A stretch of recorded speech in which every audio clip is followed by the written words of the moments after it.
Estamos entonces, y aquí ya entramos un poquito en el tema de hoy, con la serie de los dadores, dadores alegres, dadores fieles, dadores que sean constantes, y vimos en una primera predicación hace ya como 3 semanas que hablábamos de dar sin miedo porque amamos, que el amor es el motor y tiene que ser el motor de nuestras vidas. Sin amor, hablábamos lo que dice Corintios, pues yo puedo servir, yo puedo hacer muchas cosas, puedo hasta predicar, puedo ir y evangelizar a personas en la calle, pero si no tengo amor, dice que no me sirve para nada.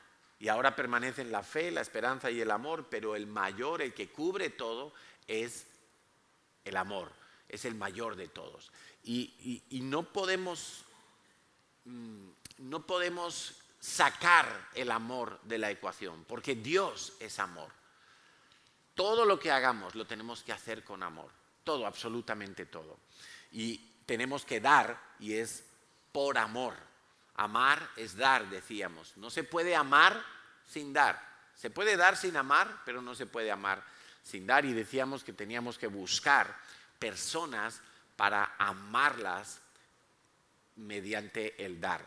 Luego vimos otra predicación donde hablamos básicamente de lo primero, de darle lo primero a Dios. El diezmo es para Dios, es de Dios.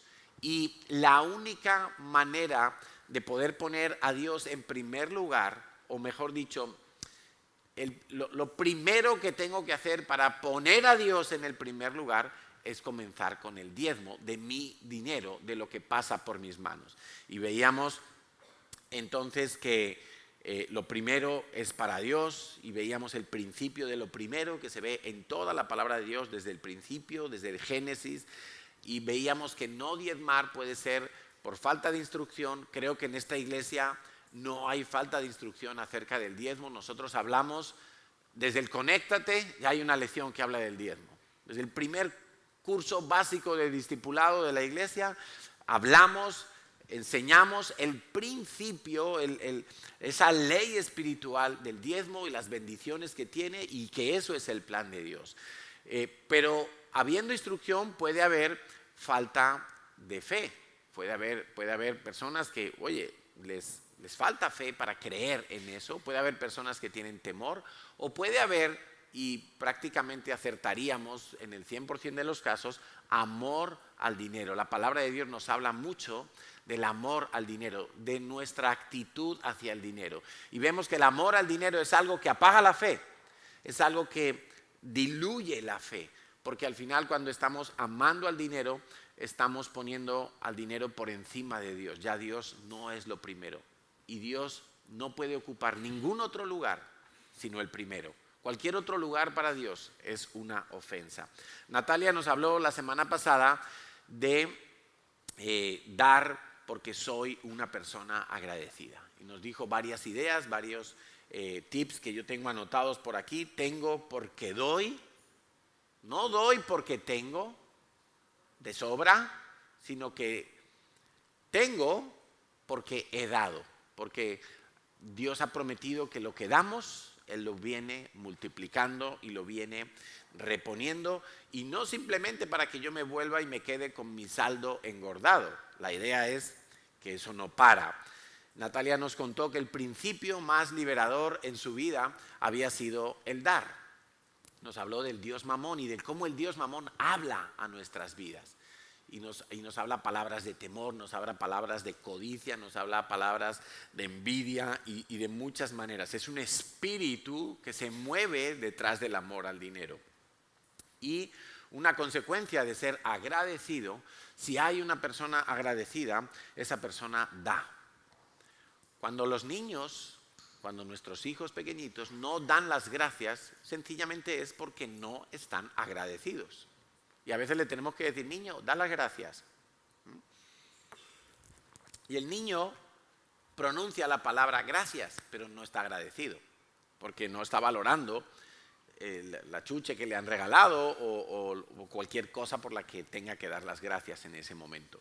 Lo mismo nos puede pasar a nosotros, que no valoramos todo lo que Dios ha hecho en nuestras vidas. Y hay una ley que se cumple en la palabra de Dios, y es que en el reino de los cielos, y es que la persona a la que más se le ha perdonado, esa persona ama más y está más agradecida, porque es más consciente de la gran deuda que tenía con Dios. Y por eso está más agradecida. Al que poco se le perdona, poco ama y poco agradecido está.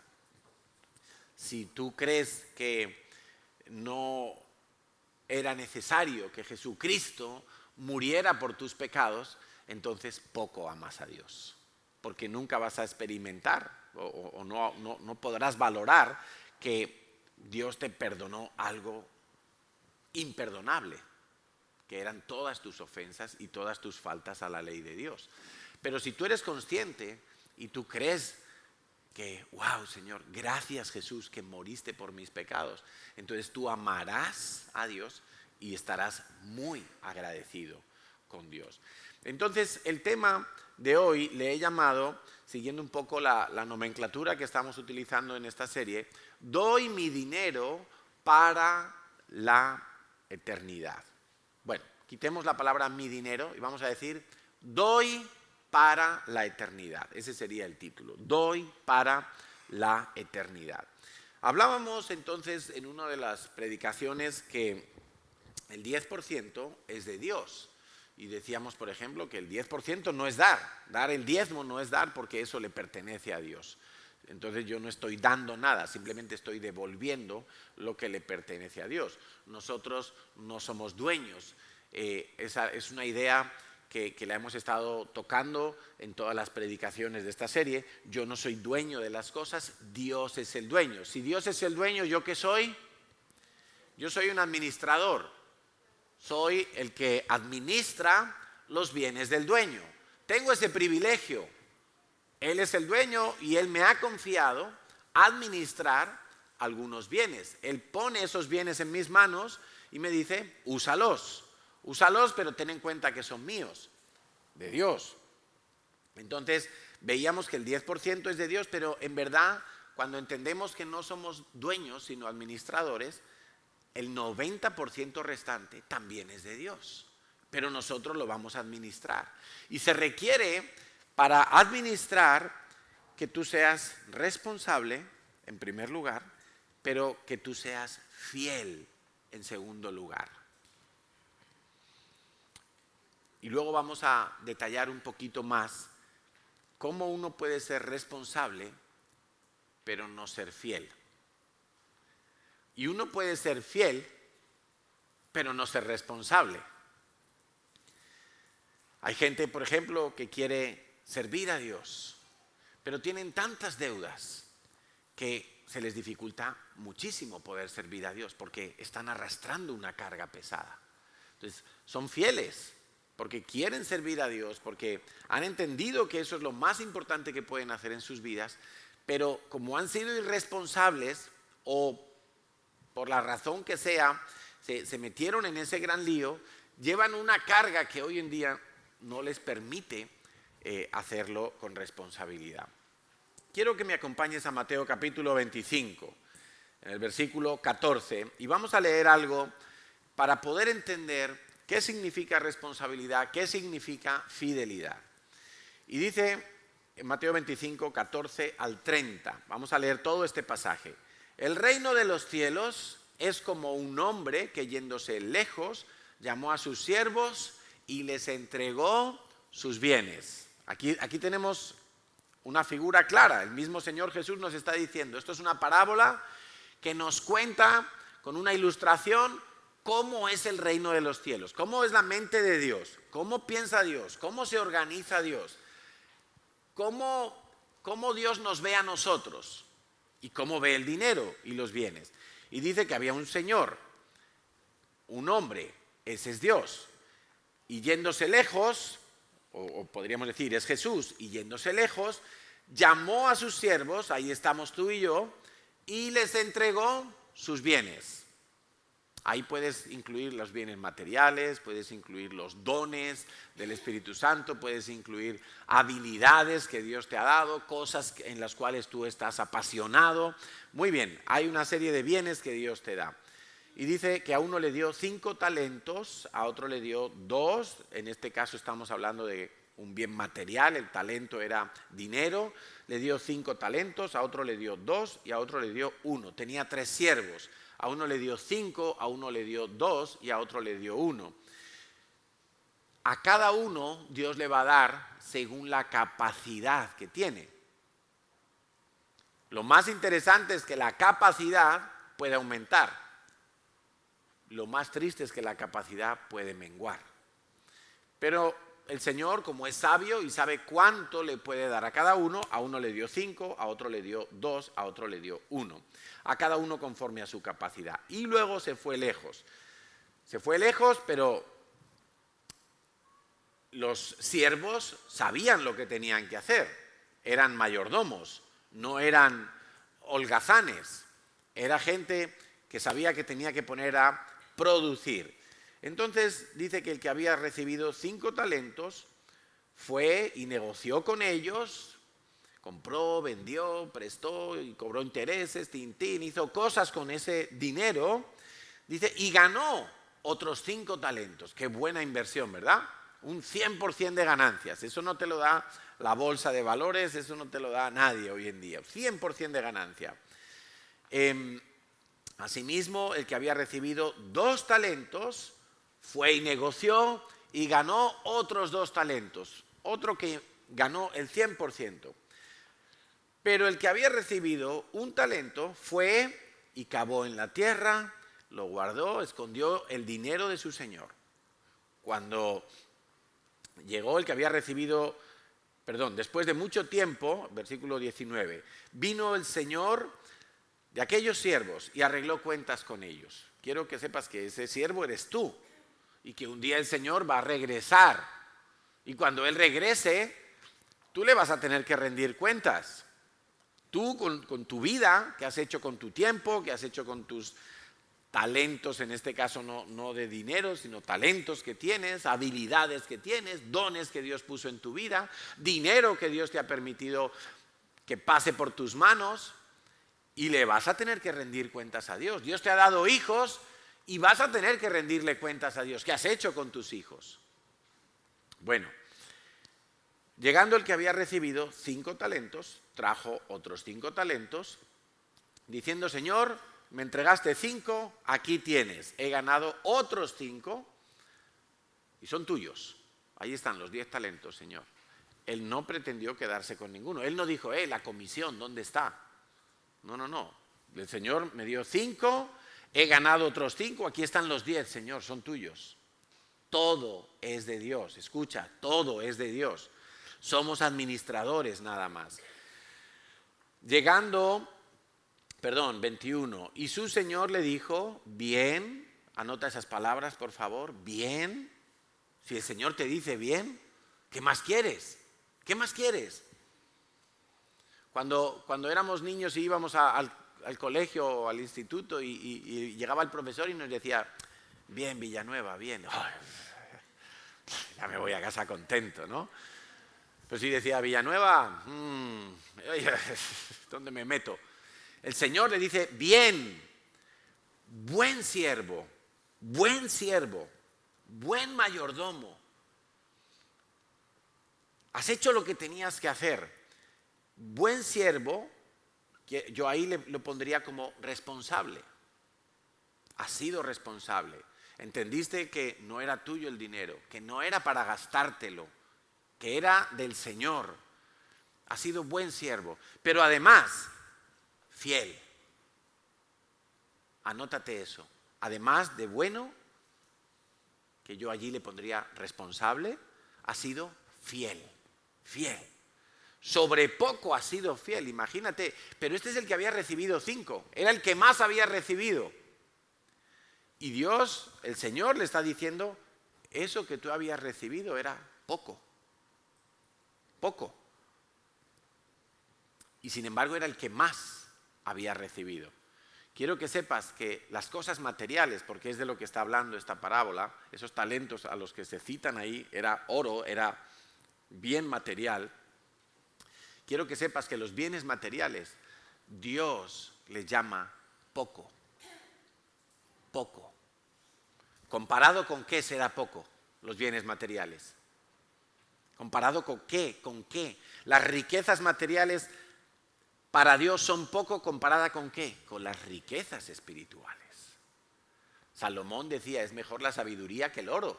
Salomón, que tenía naves enteras de oro y de plata. Llegando también, versículo 22, el que había recibido 2 talentos, dijo, Señor, 2 talentos me entregaste, no me los he gastado, he negociado con ellos, he conseguido otros 2 talentos, aquí tienes los 4 talentos. Tómalos, Señor, porque son tuyos. Escucha, no se los gastó, eran del Señor. Por lo tanto, rindo cuentas, aquí están, Señor. 2 me diste, otros 2 te traigo, este es el resultado. Las palabras de su Señor son exactamente iguales, ¿verdad? Versículo 23, su Señor le dijo, bien, buen siervo y fiel, responsable, porque no te lo gastaste, porque entendiste que eras un servidor, un mayordomo, un administrador de los bienes de tu Señor, pero además has sido fiel, fiel. ¿Qué característica en común tenían el de 5 y el de 2? Que los 2 habían multiplicado. En este caso habían doblado lo que su Señor les había dado. Muy bien, llega el último y dice, 24, pero llegando también el que había recibido 1 talento, dijo, Señor, te conocía que eres hombre duro, que ciegas donde no sembraste y recoges donde no esparciste, por lo cual tuve miedo. Esa es una de las peores cosas que podemos tener, porque el miedo apaga la fe. El miedo se come a la fe, pero también la fe se puede comer al miedo. Depende de lo que tú alimentes. Tuve miedo y ¿qué hice? Escondí tu talento en la tierra, aquí lo tienes, es tuyo. Respondiendo el Señor le dijo, siervo malo. Y seguramente malo, yo creo que fue malo porque ni siquiera conocía el corazón de su Señor. No conocía el corazón de su Señor. Siervo malo y negligente o infiel. Malo y negligente. Sabías que ciego donde no sembré y que recojo donde no esparcí. Por tanto, debías haber dado mi dinero a los banqueros y al venir yo hubiera recibido lo que es mío con intereses, con multiplicación. Quitadle pues, ¿veis? Ahí se le menguó la capacidad a este. Quitadle pues al que no tiene, aún lo que tiene le será quitado. Y al siervo inútil echadle en las tinieblas de afuera, allí será el lloro y el crujir de dientes. Lo poco, querida familia, lo poco es lo material que nosotros recibimos aquí. Y en lo material yo incluyo el tiempo, porque nuestro tiempo es poco. Si vivimos los que más, 80, 90, 100 años, ¿qué es eso comparado con la eternidad? Es absurdo, es un granito de arena de todos los que existen en la inmensidad de la tierra. Es poco, es las habilidades, es poco, que son nuestras habilidades en lo que se refiere a cosas sobrenaturales, absolutamente nada, ¿verdad? ¿Acaso podemos nosotros abrir el mar en 2, como lo hizo Dios?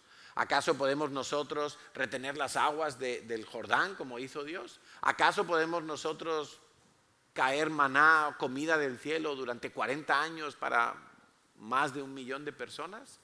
Imposible. Nuestras habilidades son pocas. Dinero, pues imagínate, dinero. El dinero es poco comparado con las riquezas del reino de los cielos.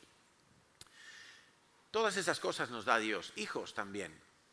Hoy en día menos. Ya sabéis que la media de natalidad en España es muy pobre. De hecho, si no fuera por los latinos y por los marroquíes, aquí, vamos, la media estaría en 0,5. Medio hijo por familia. Porque la gente no quiere tener hijos, ¿no? Que sube todo, que el gas, que la luz, que la gasolina, que el Mercadona. Y la gente no quiere tener hijos. Pero los latinos tienen más hijos. Y los marroquíes más todavía. Gloria a Dios. Los hijos son una bendición, nunca van a ser un problema. Pero todo lo material es poco, todo. Todo lo material es poco comparado con las riquezas inescrutables de Dios. Ahora, cuando Dios habla en esa parábola de la fidelidad siempre tiene que ver con multiplicar. Siempre tiene que ver con multiplicar. Si yo le doy a alguien en la iglesia un discípulo y le decimos, venga, tú vas a ser su líder, tú le vas a enseñar, tú le vas a capacitar, tú le vas a orar por esa persona, le vas a dar clases de Biblia hasta que se forme y crezca y madure. Muy bien, y si yo vengo dentro de 10 años y ese único discípulo que yo te di no se ha convertido a su vez en otro más, que ese discípulo haya ido y ha ganado a otro y lo ha formado, y quién sabe si algunos más, pues entonces no ha habido fidelidad ahí. Ha habido responsabilidad, pero no fidelidad. Fidelidad siempre tiene que ver con multiplicación. Y multiplicación especialmente en cuanto a las cosas que tienen que ver con el reino de los cielos.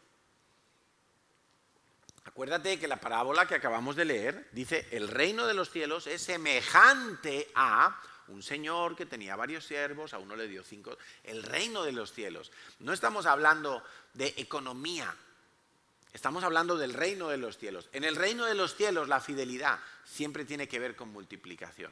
Si yo me centro en multiplicar lo material solamente, entonces yo no voy a tener un impacto en las cosas eternas. Acuérdate que el título de la predicación de hoy es Doy para la eternidad. Para la eternidad. Si yo me centro en multiplicar mis hijos, pues bueno, tendré nietos, tendré bisnietos con la gracia de Dios y habré multiplicado mis hijos en lo natural, en lo material, pero eso no tendrá un impacto espiritual. Si yo me centro en multiplicar el dinero, ¿qué tendré? Bueno, tendré más casas, tendré más coches, tendré más posesiones, más inversiones, pero no habrá un impacto en lo espiritual y en lo eterno. Si me centro en multiplicar las habilidades que tengo y me empeño en ser mejor fontanero, mejor lampista, mejor abogado, lo que sea que tú eres y las cosas que te gustan, mejor deportista, mejor cocinero, lo que sea, pues muy bien, tendrás más oportunidades, pero eso no va a tener ningún impacto en la vida eterna de nadie. Y si quieres multiplicar el tiempo, pues no vas a poder, pero quizá puedes aprovechar muy bien el tiempo y vas a tener más cosas alcanzadas, pero tampoco eso va a influenciar a nadie en su vida eterna. Dios nos pide que multipliquemos para el reino de los cielos. Salvar almas.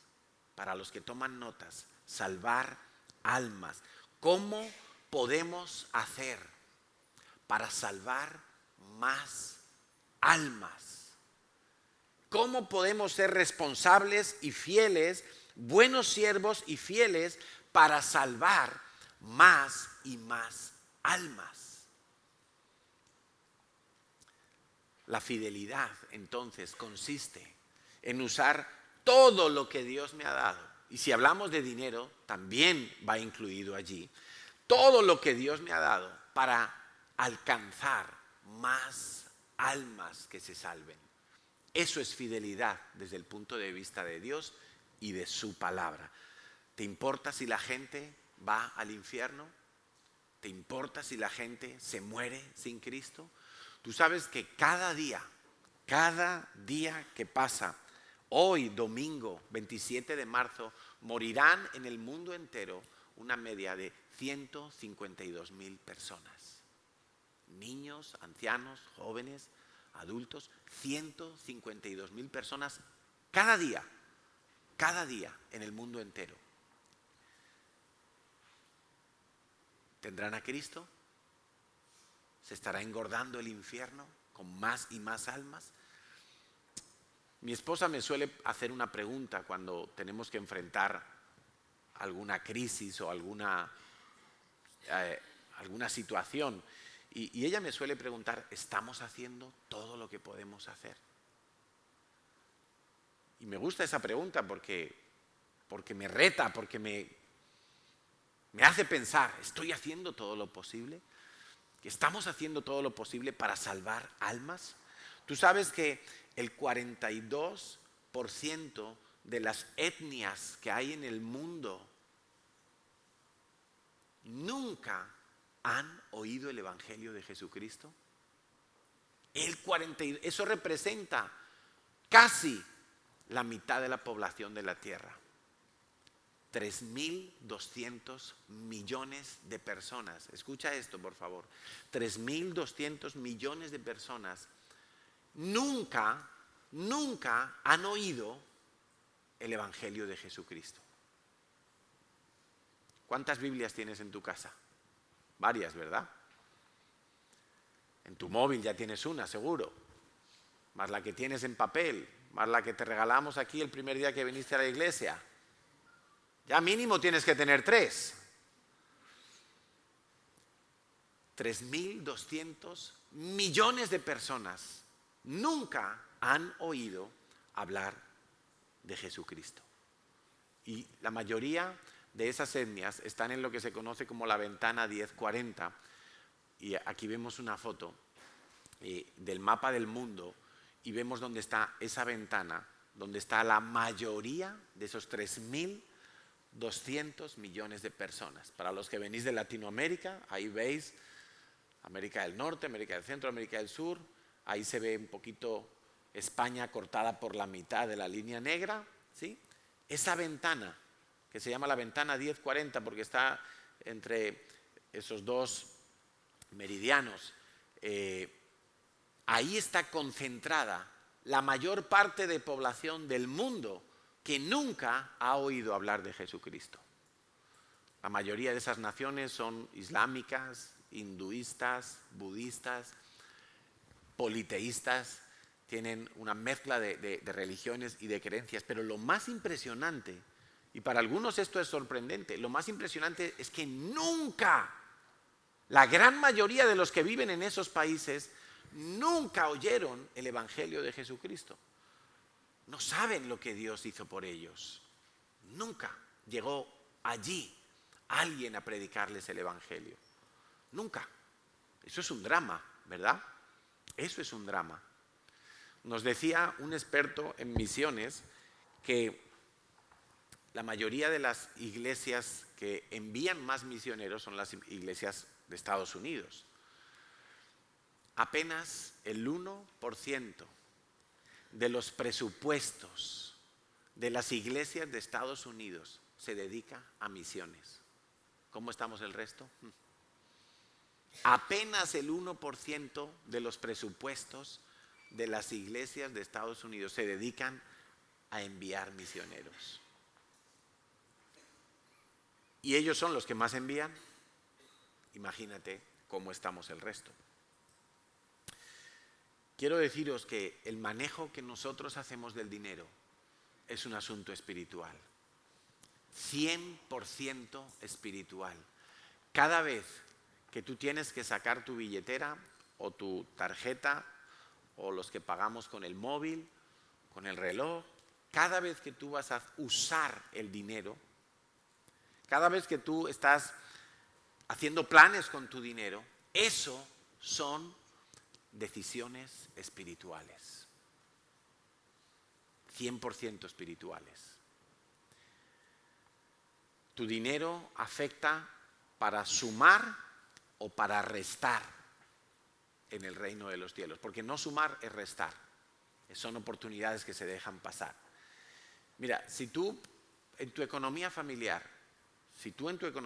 haces un presupuesto para decir, oye, pues mira, este mes vamos a gastar el dinero así, vamos a pagar el alquiler o la hipoteca, vamos a pagar el transporte, vamos a pagar la cuota, el seguro, y tú te sientas y haces un plan de gastos, eso es responsabilidad. Si no lo estás haciendo, quiero que sepas que deberías hacerlo. Por responsabilidad. Porque tienes que ser responsable con lo que pasa por tus manos. Porque lo que pasa por tus manos, todo es de Dios. No, yo ya diezmo, luego me gasto el resto como a mí me da la gana. No, Señor, no es tuyo. ¿Cómo? Si yo me lo he ganado, si yo trabajo 40 horas a la semana, si yo me voy todas las mañanas a las 6 de la mañana, no es tuyo. Eres un administrador, es de Dios. ¿Qué haces con ese dinero? Le vas a tener que rendir cuentas a Dios. Y hacer un presupuesto es responsabilidad. Para que no te vayas, para que no te gastes más de lo que está entrando, simplemente para eso. Para que sepas si tienes que recortar un poquito aquí o allá y que no entres en deudas. Eso es responsabilidad. Pero fidelidad es que en mi presupuesto yo tenga en cuenta el reino de Dios. Ah, no, yo ya diezmo. No, eso es de Dios, directamente. Es que eso no es dar. Quiero que lo entiendas. No es dar. No es dar. Si tú incluyes el reino de los cielos en tu presupuesto, eso ya sí es fidelidad. Si tú compras la ropa a tus hijos como padre, pues eso es responsabilidad, claro que sí. Pero si tú en cada decisión financiera que tomas tienes en cuenta el reino de los cielos, eso es fidelidad. Una vez conocí a unos pastores, maestros, que enseñaban un concepto muy interesante. No me acuerdo cómo lo llamaban ellos, pero ellos decían, mira, ¿cómo me planteo yo ayudar en el reino de los cielos? Ellos decían lo siguiente, piensa en esto, porque los americanos eran americanos, norteamericanos y son muy prácticos. Yo tiendo a ser muy práctico, me gusta lo práctico. El problema de lo práctico es que a veces podemos correr el riesgo de dejar al Espíritu Santo fuera. Y como ya lo hacemos de una manera muy práctica y funciona, entonces ya no le preguntamos al Espíritu Santo. No, eso no podemos cometer ese error.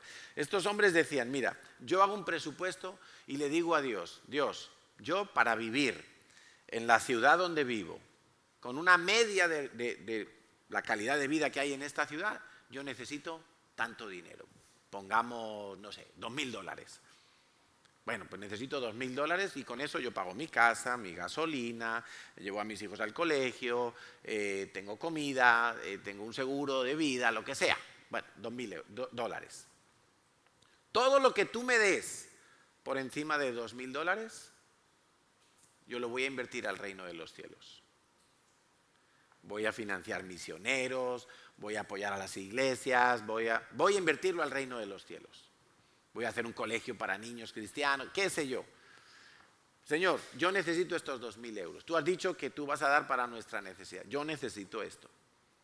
Claro, si tú estás viviendo en un país muy pobre y le dices a Dios que necesitas 2.000 euros al mes para vivir, pues tampoco, ¿no? No es como muy real. Pero ellos trataban de ser honestos, trataban de ser equilibrados y esa era su fórmula. Me encantó la idea. Porque la mayoría de nosotros, si pensamos honestamente y decimos, bueno, yo necesito para vivir o necesitaría para vivir tanta cantidad. Muy bien, Señor, aquí está para vivir, para mis hijos, vale, muy bien. Y cuando nos entra un extra, ¿qué hacemos? Ay, el iPhone, ahora sí, el iPhone. Ay, ahora ya tengo coche, ahora la moto, ahora o cambio de coche, uno más.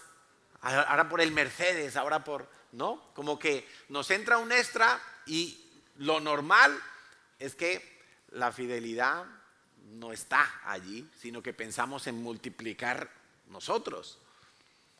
Pero desde el punto de vista de Dios, la fidelidad es para multiplicar en el reino de los cielos. Jesucristo dijo en Mateo 6:19, no os hagáis tesoros en la tierra, porque la tierra no es un lugar seguro. El orín, la polilla, lo corrompen, hay ladrones que minan y hurtan, sino haceos tesoros en el cielo. Haceos tesoros en el cielo. Y ahí ya prácticamente tú puedes considerar que eso es un mandamiento. Haceos tesoros en el cielo. No hagáis tesoros en la tierra. Ahora, ¿qué es un tesoro? Piénsalo bien un momento. ¿Un tesoro qué es?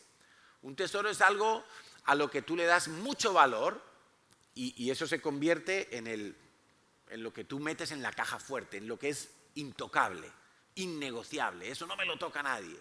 Ese es mi tesoro. A veces la gente dice, ay, mi niño es mi tesorito y doy la vida por mi hijo. Muy bien, pues, cuidado, a ver si se va a convertir en un ídolo tu hijo. Bueno, ¿qué es un tesoro? Yo he conocido gente que luchó toda la vida para tener un terreno y construir una casa. Ese era su sueño, lo lograron y ese fue su tesoro. Y puede pasar mil cosas. Puede volverse ese barrio el peor de la ciudad, pero como es su tesoro, no se cambian a otro barrio, porque se quedaron allí anclados. Ese se convirtió en su tesoro. Entonces, lo que la palabra de Dios nos dice, no te hagas tesoros en la tierra. En la tierra no deberías tener nada que sea tu tesoro, que sea innegociable, que sea intocable. ¿Qué hay en la tierra que si Dios te dice, entrégame esto, tú no lo entregarías? Ese es tu tesoro. El joven rico, que lo usamos en algún fin de semana pasado, tenía su tesoro. Su tesoro era su dinero. Y eso para él era innegociable. No, Señor, yo te sigo, pero el dinero no me lo pidas. No me lo pidas, porque no te lo doy. Se fue triste. Entonces, la mentalidad nuestra tiene que ser que no tengo tesoros en la tierra. En la tierra no puede haber nada de tanto valor que me impida hacer la voluntad de Dios. Cualquier cosa que tenga tanto valor para mí personalmente, cualquier cosa que tenga tanto valor que me impide hacer la voluntad de Dios, eso es un tesoro. Y Dios me dice, no tengas tesoros en la tierra, tenlos en el cielo. Hazte tesoros en el cielo porque allí no hay ladrones que te puedan robar tu inversión. Esa va a ser una inversión para la eternidad, porque donde esté vuestro tesoro también estará vuestro corazón. Entonces la pregunta es, ¿cómo me hago tesoros en el cielo? ¿Cómo yo puedo hacer un tesoro, algo de tanto valor, en el cielo?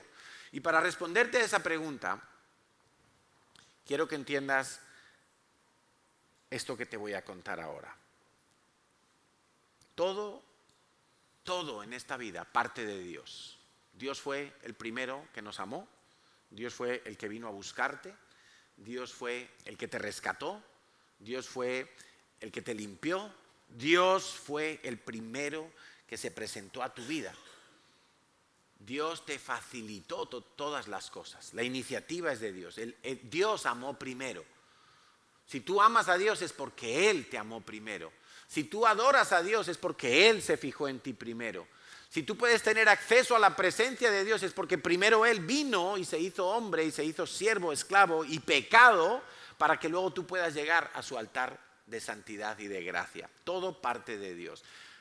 Jesús fue enviado por el Padre. Dice Juan 13:20, Jesús está hablando y dice, de cierto os digo, el que recibe al que yo enviare, me recibe a mí, y el que me recibe a mí, recibe al que me envió, al Padre. Sí, y decía, el Padre y yo somos uno, somos la misma cosa, el que me desprecia a mí, desprecia al Padre, el que me recibe a mí, recibe al Padre. Jesús fue enviado por el Padre. Los discípulos, los de Jesús, los 12, fueron enviados por Jesús. Él los escogió, acuérdate, Él los escogió, uno por uno, los escogió, los llamó, los instruyó y los envió. Dice Mateo 10, del 5 al 10, a estos 12 envió Jesús y les dio instrucciones diciendo, por camino de gentiles no vayáis, en ciudades samaritanos no entréis, sino id antes a las ovejas perdidas de la casa de Israel. Aquí, un pequeño paréntesis, hay un principio bíblico, primero a los judíos, después a los gentiles.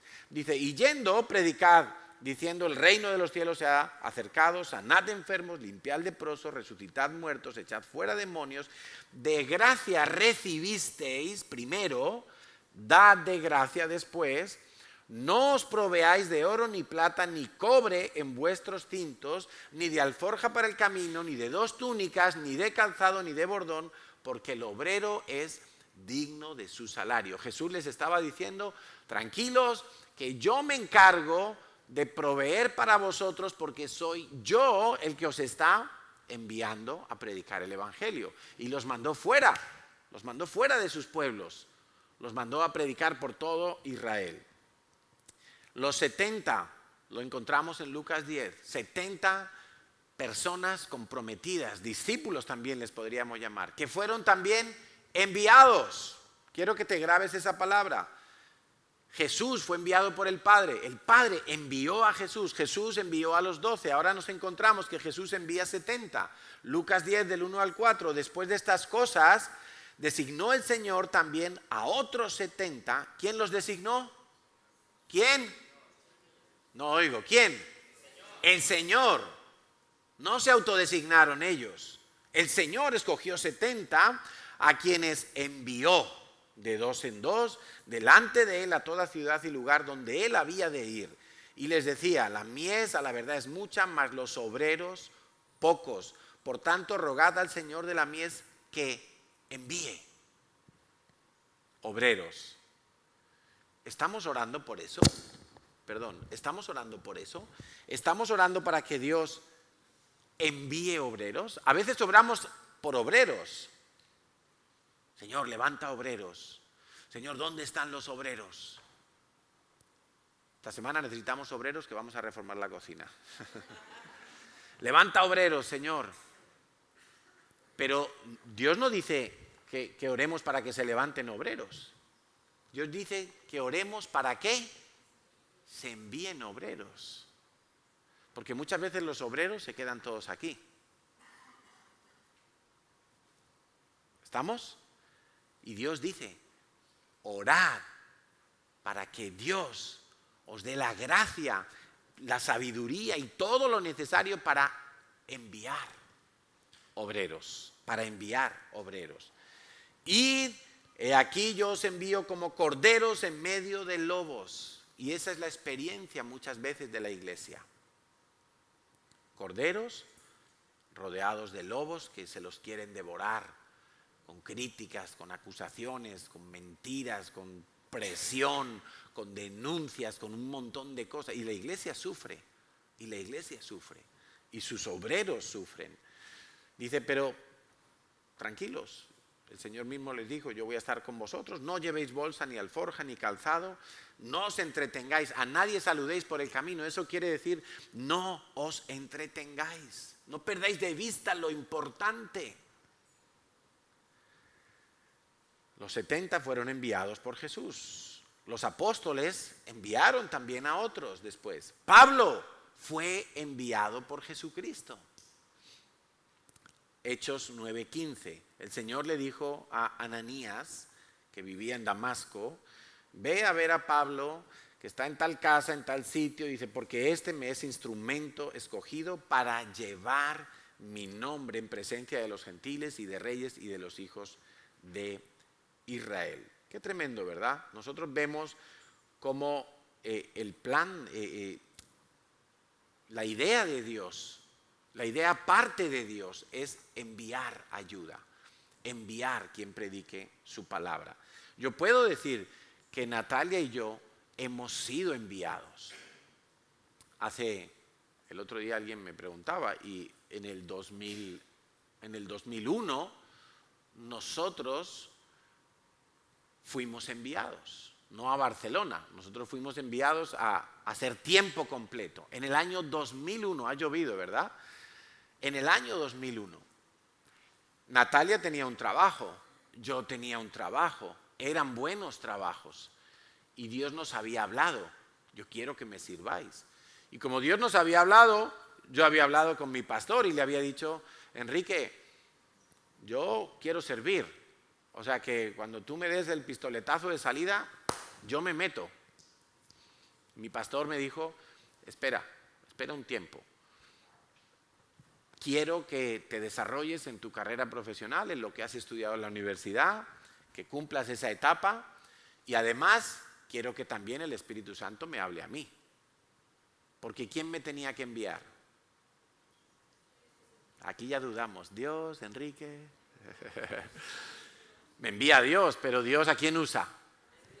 A nuestro pastor, en este caso a Enrique, ¿sí? A nuestros pastores. Entonces me dije, muy bien, Dios te ha hablado, también me tiene que hablar a mí. Y si Dios te ha hablado, a mí me va a hablar exactamente lo mismo que a ti, porque Dios no es loco. Dios no tiene esquizofrenia. Dios no dice aquí sí y aquí no. Dios habla lo mismo. Muy bien, pues yo me quedé contento, yo me desarrollé en mi empresa, Natalia seguía con su trabajo, tin, y llegó un día, estamos tomando café, después de un devocional a las 7 de la mañana, y mi pastor me dice, ahora es el tiempo. Organízate, a ver cómo sales de la empresa, y es el tiempo. Ahora es el tiempo. Y yo me quedé, uy, ahora sí.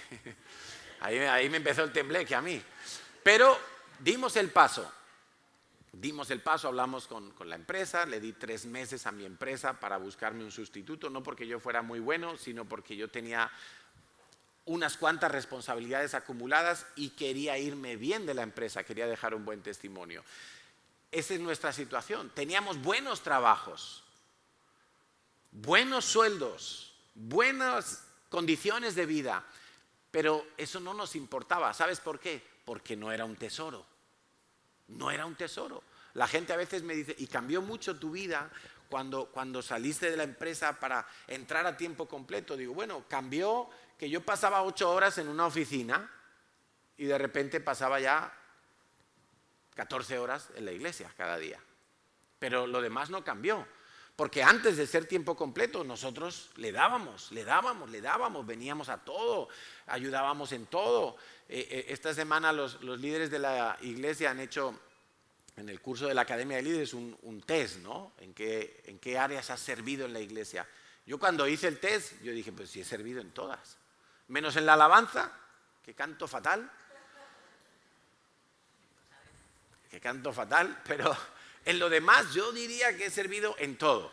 Cafetería, limpieza, menús, jóvenes, niños, campamentos, decoración, obras, en todo, producción. No cambió mucho, simplemente cómo se distribuía el tiempo de cada día, porque ya nuestro llamado estaba hecho, lo había hecho Dios. Dios se lo confirmó a nuestros pastores y nuestros pastores nos enviaron. Estuvimos 2 años a tiempo completo en el equipo pastoral de Madrid y a los 2 años nos mandaron aquí a Barcelona. No era un castigo, Era una bendición. Y aquí estamos. Y fuimos enviados con la idea de salvar más almas. Tú sabes que tenemos 29 células en la iglesia, aquí.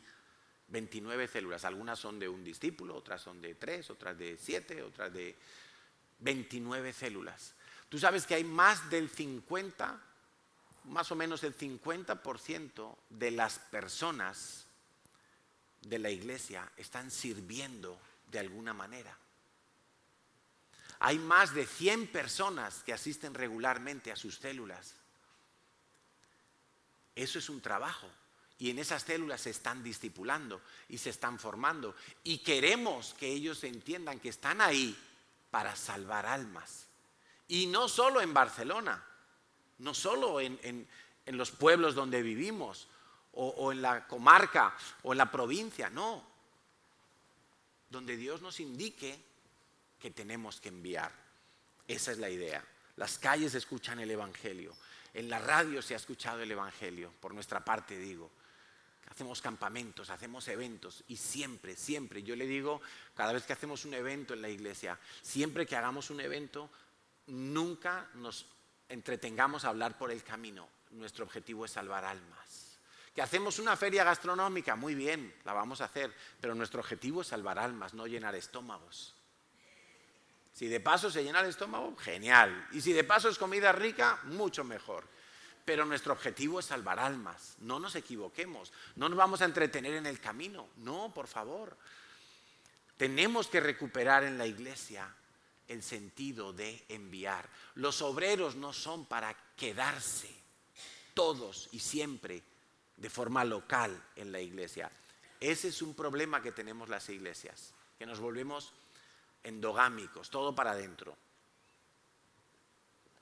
Y nos volvemos, nos despistamos, a veces se nos olvida para qué estamos. Y a mí personalmente me duele cuando la iglesia se enreda, y cuando digo la iglesia, digo en general, las iglesias nos enredamos en peleas, en acusaciones, en críticas, y se nos olvida para qué se nos ha dado el Espíritu Santo, cuál es la razón de la existencia de la iglesia y para qué se nos ha dado la palabra de Dios. El Espíritu Santo se nos ha dado no para caernos aquí como hojas flotando por el aire. El Espíritu Santo se nos ha dado para tener, primero y fundamental, poder para testificar. No es poder para asombrar a la gente. No es poder para impresionar a los demás. Es poder para testificar de Cristo.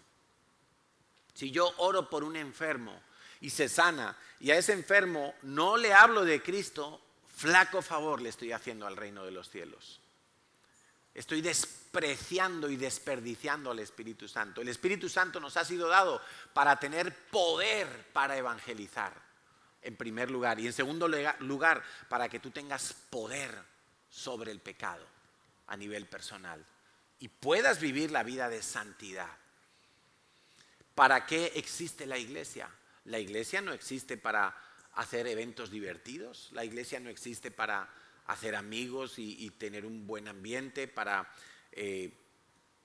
buscar pareja, qué sé yo, o para calmar mi conciencia un rato. La iglesia existe para testificar de Cristo, continuamente exaltar a Dios y levantar a Cristo en el lugar donde esté esa iglesia. No perdamos el tiempo en críticas, en resentimientos. Cuando la iglesia se empieza a enredar en esas cosas, la iglesia pierde su razón de ser. Y en lugar de ser una máquina de tren que avanza hacia su destino, empieza a ser una máquina parada y 4 o 5 arreglando los raíles porque no se puede circular por ahí. Porque hay divisiones, porque hay acusaciones, porque hay pleitos, porque me dijeron, porque me miraron, y perdemos de vista que estamos puestos, la iglesia está puesta para predicar sin descanso la palabra de Dios.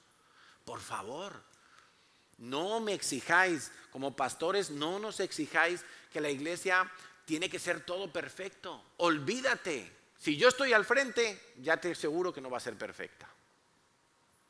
Y no es un chiste, porque yo cometo muchos errores, porque yo no soy perfecto, ni pretendo serlo, pero lo que sí quiero es ser fiel a Dios.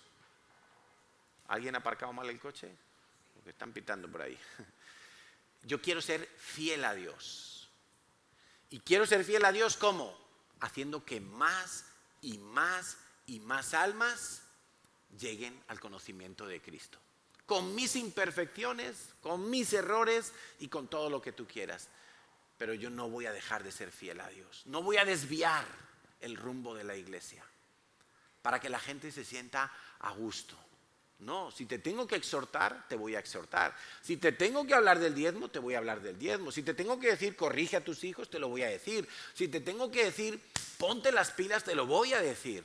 Porque te amo y porque quiero que la iglesia, la responsabilidad que Dios nos ha dado, sea fiel en el llamado. No solo yo, sino la iglesia. Tenemos que ser fieles. Por eso a mí me duele cuando los cristianos empezamos a criticar otras iglesias, a criticar otros siervos, otros pastores. ¿Cómo podemos ser tan inmaduros y tan fácilmente engañados para desviarnos y gastar nuestra energía en esas cosas? No podemos caer en ese error. Cada alma vale la pena. Y si conoces a alguien que lo hizo mal, pues ora por esa persona. Ora por esa persona. Porque si él lo hizo mal, Si tú conoces un pastor, un siervo, una iglesia que está en problemas, que a lo mejor han hecho algo mal, o a lo mejor no, a lo mejor es simplemente persecución que Dios permite. Pero si conoces esa situación, en vez de empezar a hablar mal, si ellos son hijos de Dios, los primeros que están sufriendo son ellos. Por supuesto. El primero que lo pasa mal es él mismo. Cuando el rey David adulteró, el primero que se resintió fue él. El primero que sufrió fue él. Pero no porque decepcionaba a todo el pueblo de Israel, no, porque decepcionaba a Dios. Y ese era su temor. Él tenía temor de Dios. Entonces, conoces gente en dificultades, gente en problemas, ora por ellos. Señor, fortalécelos, consuélalos, que no les falte la fe en este momento, cuando hay otros cristianos que enseguida, a pisarlo al otro, porque cayó, porque pecó en algo, porque se le descubrió una falta. ¿De verdad ese es el corazón de Dios? ¿Tú crees que es el corazón de Dios?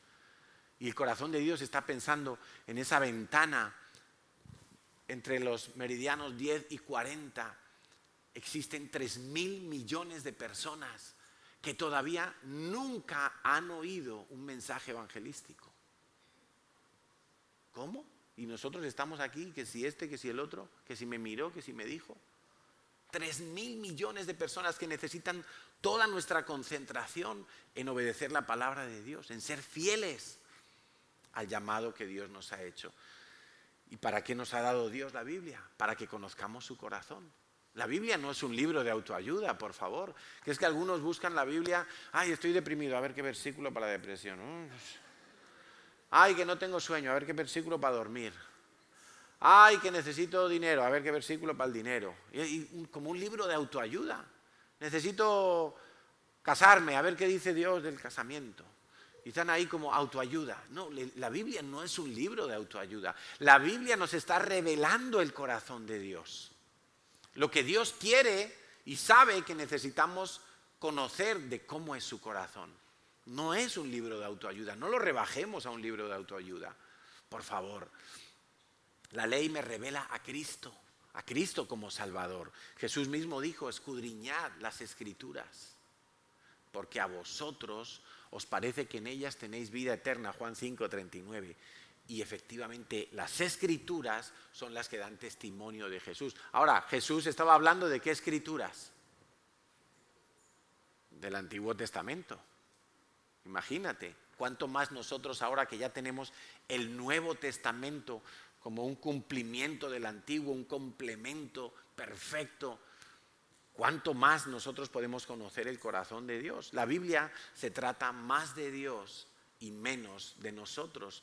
Y toda la Biblia habla desde el principio hasta el final de Jesucristo como la única esperanza de salvación para el hombre. El corazón de Dios, en el corazón de Dios están esos 3.000 millones de personas. Ponme la foto, Carlota, por favor.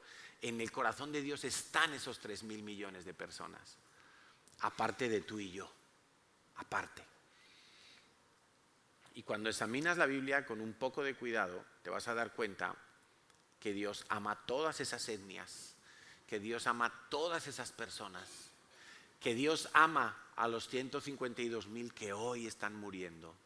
Dios los ama y Dios ha querido y Dios hizo un mandato para que alguien fuera y les enviara y les predicara el Evangelio, pero no siempre lo hemos cumplido. Dios tiene un deseo y Dios tiene un plan, y con esto vamos a terminar. El deseo de Dios es impresionante. El deseo de Dios es que las personas estén con Él, se reconcilien con Dios y estén con Él, y le conozcan, y le puedan admirar al ver su gloria. Ese es el deseo de Dios. Dios nos da a nosotros el privilegio de poder estar cerca de Él.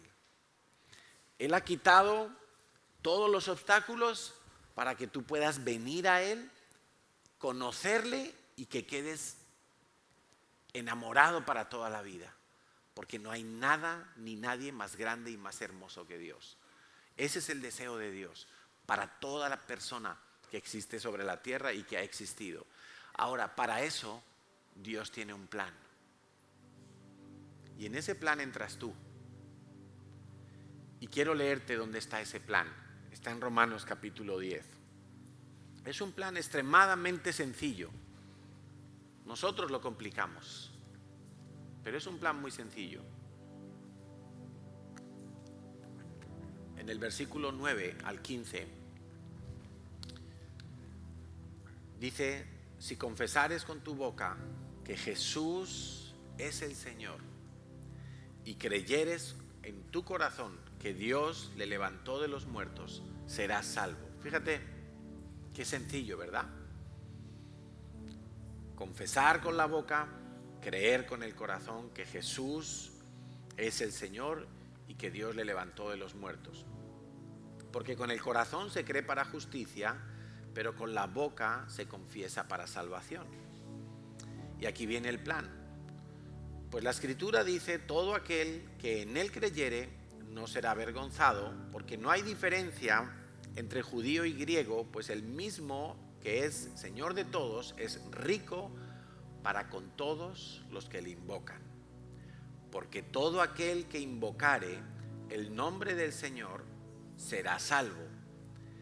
Y las preguntas de Dios, que siempre son interesantes las preguntas de Dios. Y vienen en este orden. ¿Cómo pues invocarán a aquel en el cual no han creído? Invocar es el objetivo final, que las personas invoquen el nombre de Dios, clamen a Dios. Invocar. ¿Cómo creerán en aquel de quien no han oído? Perdón, ¿cómo pues invocarán a aquel en el cual no han creído? Para invocar, primero tienen que creer. ¿Cómo creerán en aquel de quien no han oído? Para creer, tienen que oír. ¿Cómo oirán sin haber quien les predique? Para oír, tiene que haber alguien que predique. ¿Cómo predicarán si no fueren enviados? Para que alguien predique, se le ha tenido que enviar. Como está escrito: cuán hermosos son los pies de los que anuncian la paz, las buenas nuevas. Ahora, en este plan, que si lo ponemos en orden inverso para llegar luego hasta la meta, hasta el objetivo, vemos que primero son enviados, esos enviados predican, esos que predican hay gente que los oye, los que oyen creen en su corazón y finalmente confiesan con su boca. Gloria a Dios, y una persona se salva. Pero volviendo al principio del plan, dice que ¿cómo predicarán si no son enviados? Ahí es donde entramos tú y yo. ¿Quién interviene en el proceso de enviar? ¿Quién interviene en el proceso de enviar? Pues tiene que haber lo que llamaríamos un enviador, ¿verdad? Tiene que haber alguien que los envíe. Hemos visto que el Padre envió a Jesús. Jesús envió a los 12, envió a los 70, envió a Pablo. Pablo mismo envió a otros, los apóstoles enviaron a otros. Natalia y yo hemos sido enviados. Hubo unos enviadores que fueron nuestros pastores. Nuestros pastores dijeron: venga, enviados. Pero para que nuestros pastores nos pudieran enviar, se necesitaba dinero. Se necesitaba, por supuesto, la fe, el llamado de Dios, todo eso previo se necesitaba. Esto no es enviar por enviar, pero se necesitaba dinero. Porque yo tengo, uno de mis defectos es que tengo hambre todos los días. Yo como, pero me da hambre otra vez. No sé qué me pasa. Necesito comer todos los días. Se necesita dinero. Se necesita dinero. Y muchas veces hemos creído que los enviadores son las agencias misioneras, los institutos bíblicos o los pastores que enviamos a otros obreros a otro lugar. Pero es que no es así. El enviador es la iglesia. El enviador es la iglesia. Y para que enviemos a alguien tiene que haber alguien que esté dispuesto a ir. Ese alguien que esté dispuesto a ir, el enviado va a salir de la iglesia, pero los recursos para enviarlo van a salir de la iglesia. La responsabilidad final será nuestra como pastores, pero es la iglesia, porque la iglesia es uno solo, es un cuerpo. Ese fue el éxito de la primera iglesia, de la iglesia primitiva, que eran de un solo sentir, de una sola alma, de un solo corazón. Estaban unánimes en todo. Ahí no había divisiones de ningún tipo. Estaban todos a una. El Señor viene pronto, hay que actuar, hay que actuar, hay que actuar. Hay que hacerlo. Tú eres un enviador también, junto conmigo. Si tú estás en esta iglesia, si tú eres parte de esta iglesia, si tú amas esta iglesia, tú eres un enviador. Con tus diezmos, con tus ofrendas, con lo que tú des, quiero que sepas que estás salvando almas. Lo que tú das es para salvar almas. No es para llenar mi nevera, que también, porque tengo que comer, pero mi nevera se llena para que yo coma y tenga fuerzas para seguir enviando almas, porque no nos preocupa otra cosa, no nos preocupa otra cosa. Queremos salvar almas. Cada alma vale la pena, cada alma merece ser alcanzada por el Evangelio. Y cuando hay una persona que se muere sin que nadie le haya predicado el Evangelio, eso es un fracaso de la iglesia. No estamos siendo fieles. No, pero es que están allí en países y están muy difíciles. ¿Sabes? En esa ventana 1040, pónmela por favor, en esa ventana 1040 hay un montón de países, y de esos países hay gente viviendo aquí, que te los encuentras todos los días en el metro, en el barrio, en las plazas, pidiendo dinero o trabajando. De todos esos países hay gente aquí. Ahí se nos enciende una bombillita, ¿verdad? A lo mejor no todos tenemos que ir allí a Arabia Saudita, a que nos corten la cabeza por hablar de Cristo. A lo mejor no vamos todos, pero aquí podemos ser enviadores también, porque tenemos que salvar almas. ¿Quién sabe? Llega aquí uno de Pakistán, uno de Marruecos, uno de Irán, y se convierte y lleva para allá el fuego en su corazón para... No sabemos, Dios hace cosas que nosotros ni nos imaginamos, cómo Dios está ensamblando continuamente dentro de sus propósitos y de sus planes. Pero quiero que sepas que tú eres un enviador, con tus diezmos y con tus ofrendas, eres un enviador y estás dando para la eternidad. Y si no lo haces, yo quiero animarte a que lo hagas, para que cuando llegues un día a la presencia de Dios, puedas oír de Dios las palabras: bien, buen siervo y fiel, entra en el gozo de tu Señor. Bien, buen siervo y fiel. Qué rabia da cuando uno encarga un trabajo a alguien y viene a verlo y se lo han hecho mal. Que da rabia eso. Yo una vez fui a llevar los pantalones, me los metieron y uno me quedó más largo que el otro. Y yo le dije: oye, ¿qué pasa? Que yo estoy bien hecho, eres tú la que lo has metido mal. Sí, y como que, oye, si uno lo que quiere es que esté bien cuando vuelve, ¿no? Eso es lo que quiere Dios, que cuando Él vuelva, tú y yo hayamos hecho nuestra parte, hayamos sido fieles. Salvar almas es lo que está en el corazón de Dios. No hay más cosas. Así es que ahora, mientras tenemos la Santa Cena, vamos a meditar en esto. Mientras tomamos el pan y el vino para terminar esta mañana, vamos a meditar en esto.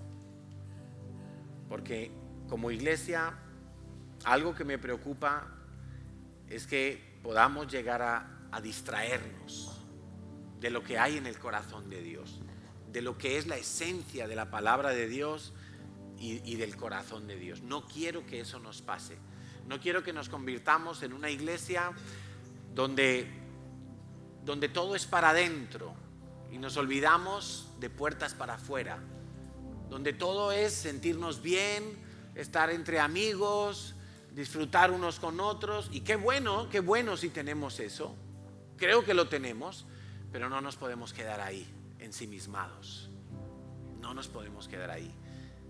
Hay millones, demasiada gente que todavía hoy, 2000 años después, no han oído el Evangelio de Jesucristo. Y esto es una realidad. Esto es una realidad. Es que nos puede parecer algo imposible. ¿Cómo que no han oído de Jesucristo? Si hay internet en todas partes. Mira, quizá han oído quién es Jesucristo pero no han oído un mensaje de salvación. No se les ha predicado el Evangelio, que es de lo que se trata.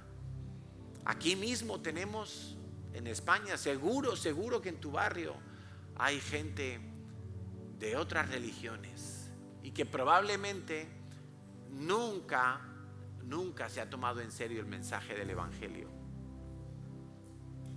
Pero ahí estás tú para ser valiente, para ser fiel. Entonces el apóstol Pablo nos enseña que nosotros tenemos que reunirnos de vez en cuando y comer la Santa Cena, comer el pan, comer el vino, que no sé si ya se está repartiendo o no. ¿Se está repartiendo o no? Ya tenía que estar repartido. Porque como el mismo Señor hizo con sus discípulos la noche que iba a ser entregado, Él comió el pan y Él partió el pan y bebió la copa de vino como un símbolo. El problema es que a veces nos quedamos solo en los símbolos. Los símbolos nos tienen que llevar a pensar, a reflexionar, a examinarnos, a meditar en nuestros caminos. Los símbolos es un medio para llegar a la verdad o para refrescar la verdad y que quede fijada en nuestro corazón.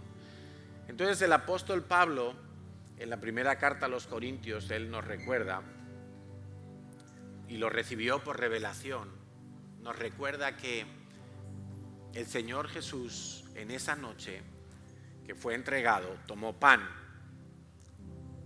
y habiendo dado gracias, dice que lo partió y dijo: tomad, comed, esto es mi cuerpo que por vosotros es partido.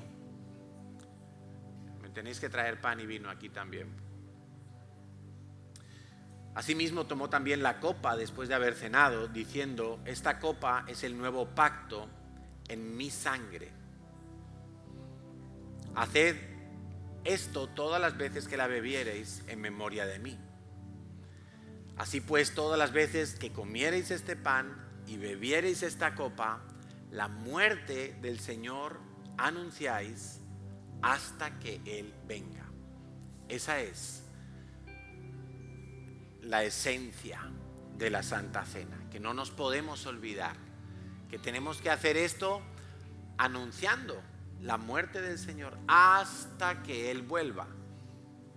Es algo que la iglesia tiene que recordar. Es algo que la iglesia nunca se puede olvidar. La iglesia no es un club social. La iglesia no es un club de gente de mi país. La iglesia no es un lugar de consumo. La iglesia no es un centro comercial espiritual. La iglesia es el cuerpo de Cristo. Hasta tal punto que Pablo, cuando era Saulo, perseguidor de la iglesia, y nos cuenta la Biblia que cuando él iba camino a Damasco, escucha esto por favor, cuando él iba camino a Damasco para encerrar a los cristianos de Damasco y llevarlos a la cárcel, se le aparece una visión en medio del camino y cae al suelo y queda deslumbrado por la luz que ve y dice: ¿quién eres? Y el Señor Jesús le contesta: yo soy Jesús a quien tú persigues. Pero él estaba persiguiendo a los cristianos. Y Jesús dice, es que los cristianos soy yo. Si tú tocas a un cristiano, me estás tocando a mí. Si tú pegas, si tú encierras a un cristiano, me estás pegando y encerrando a mí. La iglesia es Cristo. No son cosas separadas. Por eso la iglesia tiene tanto valor. Y quisiera que lo entiendas hoy por el Espíritu. Que cualquier acto, cualquier actitud tuya en contra de cualquier iglesia cristiana supone que estás atacando a Jesucristo mismo. Por favor, tenlo en cuenta. Tenlo en cuenta. Pablo se quedó estupefacto. ¿Cómo? Pero si yo vengo a por los cristianos. Y Jesús le dice, estás persiguiéndome a mí. Me estás haciendo daño a mí, porque la iglesia es mía. Yo pagué por la iglesia. Yo la he comprado. Es mía, es mi cuerpo. No hagamos daño a la iglesia. No hablemos mal de otras iglesias. No hablemos mal de ningún otro cristiano, por favor. Vamos a centrarnos en salvar almas. En salvar almas. Y lo haremos recordando la muerte de Jesús hasta que Él venga. Él murió. Ese es el acto central del Evangelio. Él murió por amor.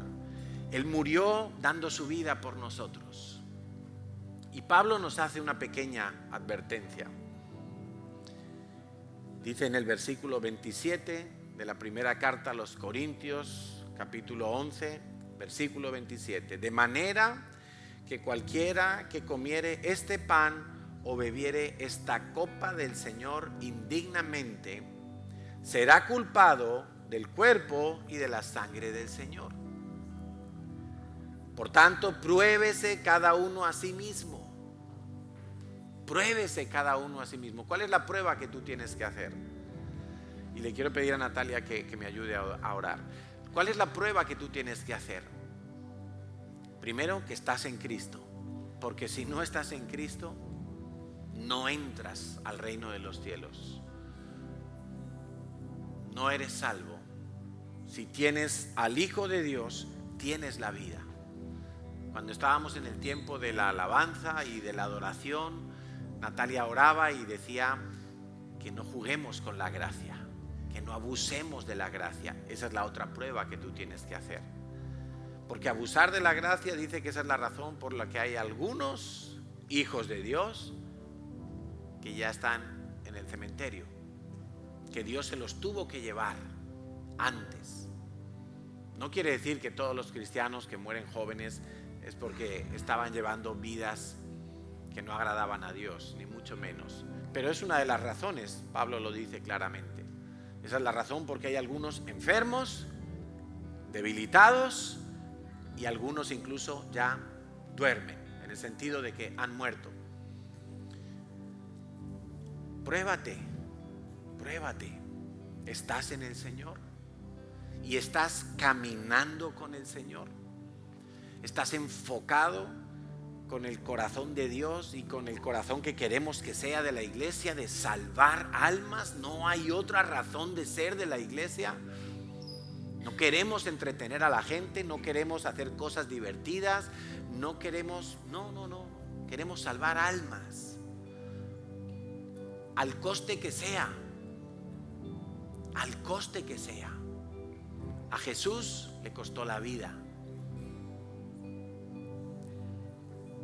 Quiero pedirte que ores, Cari.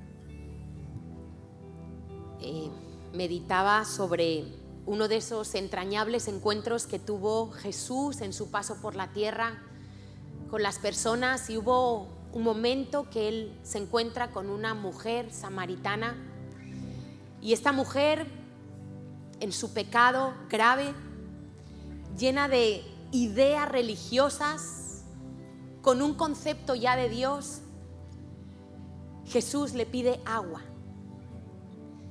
Y en esa conversación que tiene, Jesús le dice unas palabras que siempre están grabadas en mi corazón. Le dice: si conocieras el don de Dios, el regalo de Dios. Y yo quiero que tú escuches estas palabras como si fueran dirigidas directamente de Jesús a tu corazón. ¿Conoces tú el don de Dios? Si conocieras el don de Dios, el regalo de Dios, ¿y quién es el que te dice: dame de beber? Tú le pedirías y Él te daría agua viva.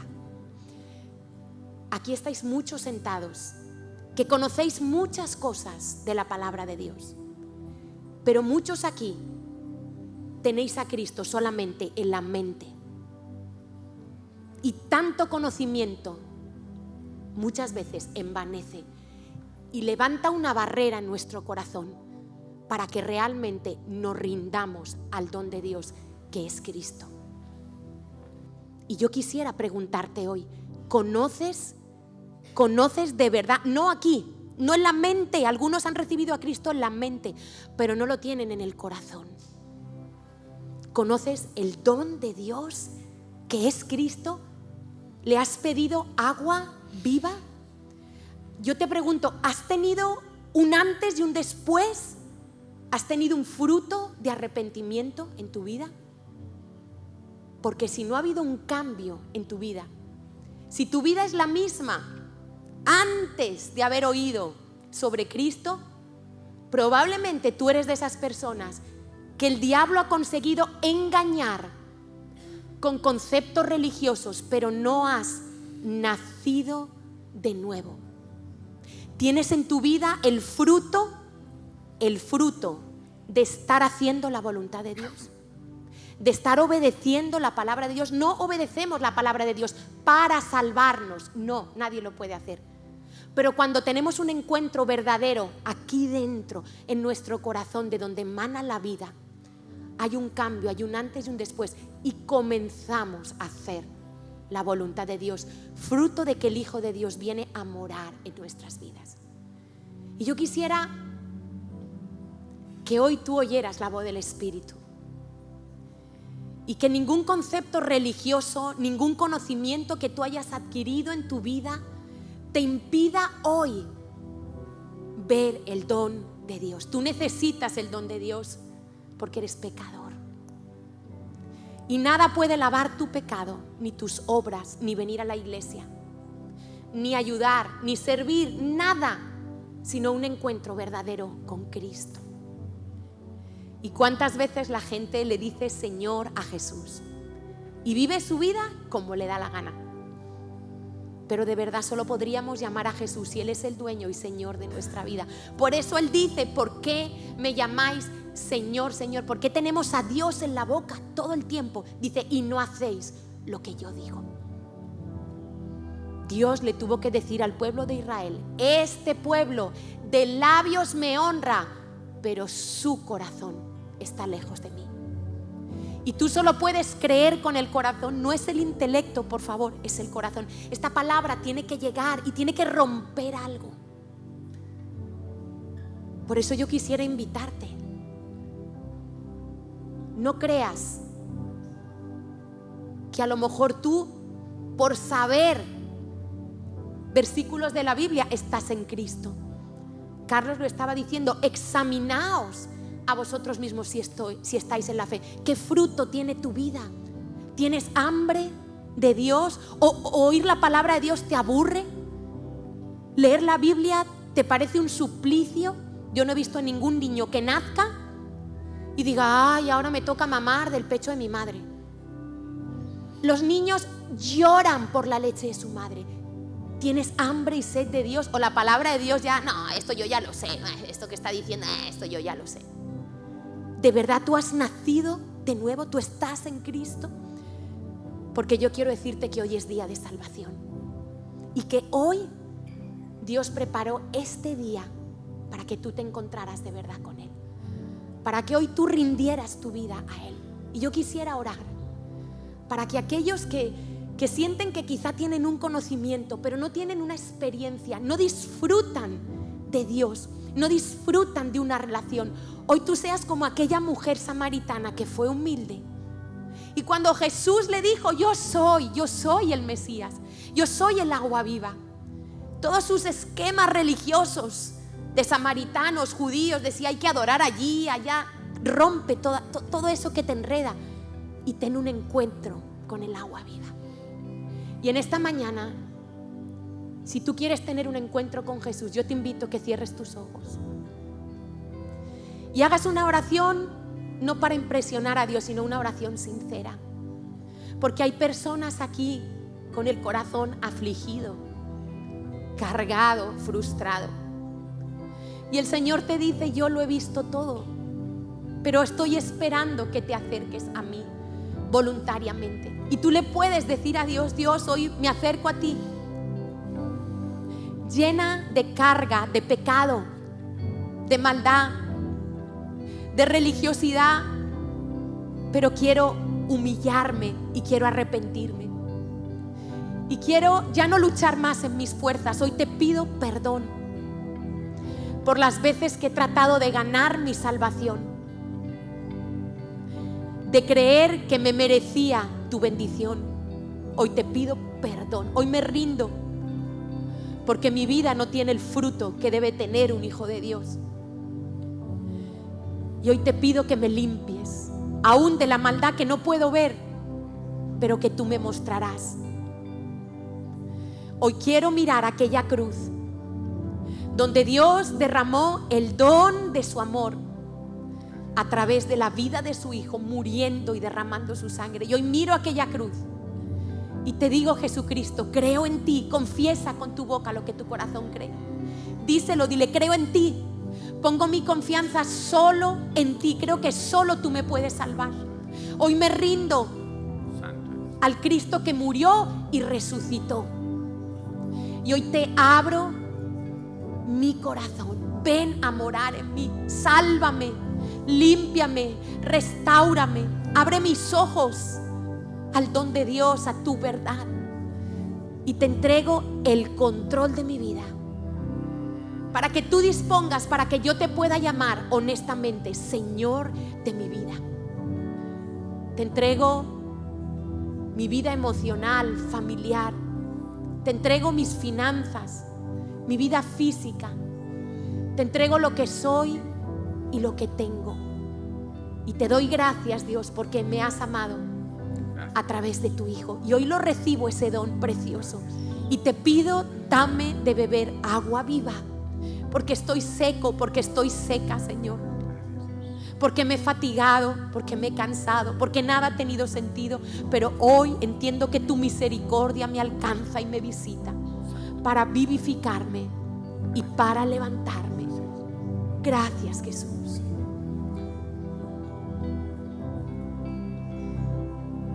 Puedes darle gracias, porque Él no habla mentira, Él habla verdad. Él habla tu corazón. Él quiere conmover tu corazón. Gracias, Señor. Gracias. Gracias. Tú cargaste los pecados de la gente, aun sabiendo que eras inocente, aun sabiendo el dolor que te venía, fuiste a la cruz. Maltratado como un vil delincuente, Jesucristo, tú eres Rey. Soportaste hasta la muerte, demostrando que tu amor es más fuerte que el pecado y vives para siempre. Solo 3 días fueron suficientes para vencer con tu amor la muerte. Solo 3 días te hicieron falta para dejar en la cruz mi falta y darme vida, que traigo rendida ante ti. Nos ponemos en pie para comer el pan recordando las palabras de Jesús. Tomad, comed, esto es mi cuerpo que por vosotros es partido. Haced esto en memoria de mí. Señor, te damos gracias por ese sacrificio, muestra del amor infinito, del amor incondicional de Dios para con nosotros. Que cuando estábamos perdidos, tú nos buscaste, Señor, y nos hallaste. Y no te importó que estábamos totalmente manchados. Tú manchaste tus manos, Señor, para dejar nuestras vidas limpias. Tú te hiciste pecado para que nosotros fuéramos declarados justos. ¿Cómo no recordar tu muerte, Jesús? ¿Cómo no recordar ese acto valiente de fe, de obediencia y de amor que tú hiciste hace 2000 años en Jerusalén? Señor Jesucristo, en tu memoria comemos este pan partido que nos recuerda a tu cuerpo torturado, que nos recuerda cómo tú sufriste nuestro castigo, el castigo para que nosotros tuviéramos paz. Gracias, Jesucristo, sé exaltado hasta lo sumo por nuestras alabanzas también, junto como lo ha hecho el Padre y como te adoran los ángeles. Y recordando ese acto de amor, comemos el pan mientras ellos siguen cantando. Coronada con espinos fue tu frente, a los ojos de un mundo indiferente, y aún así tú nos amaste y resucitaste, reinas para siempre. Solo 3 días fueron suficientes para vencer con tu amor la muerte. Solo 3 días te hicieron falta para entrar en la luz y falta en grande verdad que traigo delante de mí.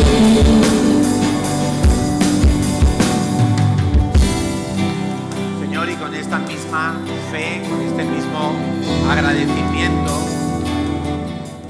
recordamos que tú tomaste la copa después de haber cenado y dijiste: esta copa es el nuevo pacto en mi sangre.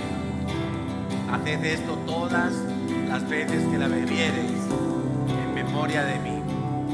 Señor, y hoy damos gracias por este mosto que nos recuerda con su color rojo la sangre que tú derramaste en la cruz. Y sabemos que hoy tú estás en medio de nosotros.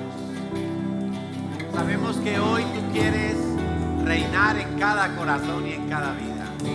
Sabemos, Señor, que tú viniste a morir como un siervo, pero el Padre te levantó con poder, te sentó a su diestra, exaltándote hasta lo más alto.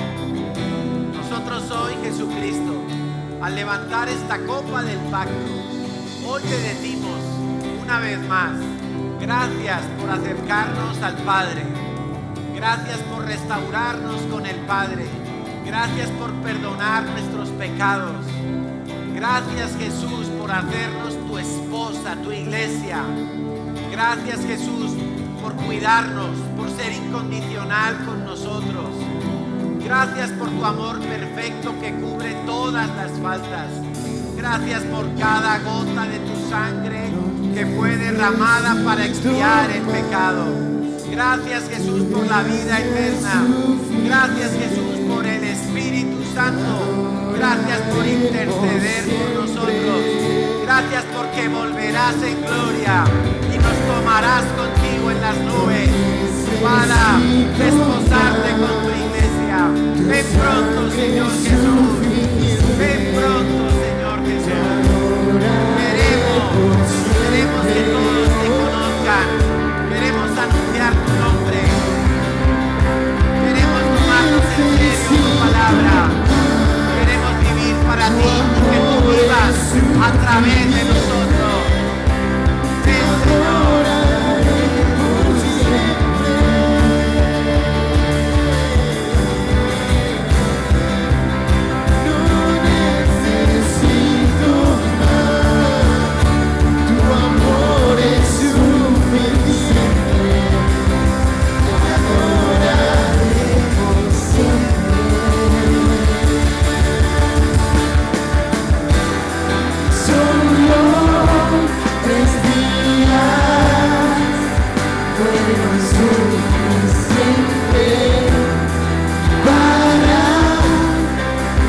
vencer.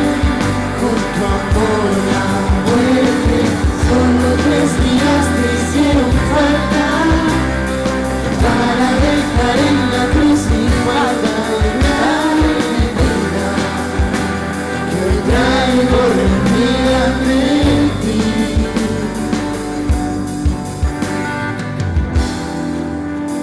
Señor Jesús enseñó en cierta ocasión que el que no come su carne y bebe su sangre no puede ser su discípulo. Y no en sentido literal, pero sí en un sentido espiritual. Hoy estamos aquí, Señor, comiendo tu carne y bebiendo tu sangre porque queremos ser tus discípulos, Señor. Ayúdanos, Señor. Algunos somos torpes, algunos somos imperfectos, algunos somos lentos, Señor. Ayúdanos hasta que Cristo sea formado en nosotros, hasta que tú vuelvas, Señor. Recordaremos tu sacrificio en la cruz y te honraremos por ello. Bebamos.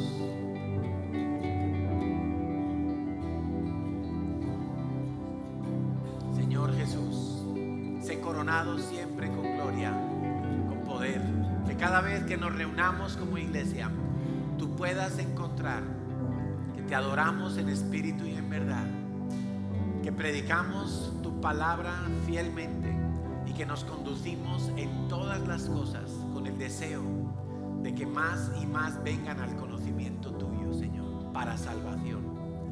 De gracia hemos recibido, sin pagar nada, Señor. De gracia queremos dar y queremos enviar para la eternidad. En el nombre de Jesús. Amén, Señor. Amén.